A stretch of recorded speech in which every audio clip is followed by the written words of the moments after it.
ba naman yan? Ang baho mo naman. Lumayo ka nga. Ang baho-baho mo. Amoy bulok na basura. Ganun talaga kasi maghapon akong namasada eh. Talagang sa kalsada, dahil sidecar boy ka lang, wala ka kasing pinag-aralan. Tao po. Ano po kayo? Andito ba kayo para maitin yung pagkatao ko?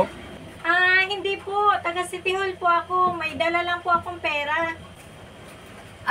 Pira ba ka mo? Halika madam, tuloy ka.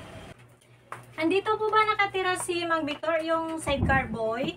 Opo madam, ito yung mister ko.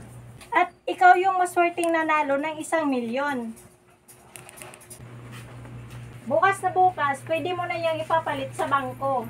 Sige po, Mang Victor, Mrs. Hindi na po ako magtatagal. Paalam po. Mahal, buti na lang hindi kita sinukuan sa hirap at ginhawa. Tigilan mo, plastic ka. Porkit may pira na ako, mahal mo na ako. Mukha ka talagang pira. Ngayon, lalayas na talaga ako. Kahit ate na lang tayo dyan sa chiki, iwan mo na ako. Ha? Ito ba? O sige, Ba't mo hinati? sabi mo eh. Lumayas ka na nga! Ano, na?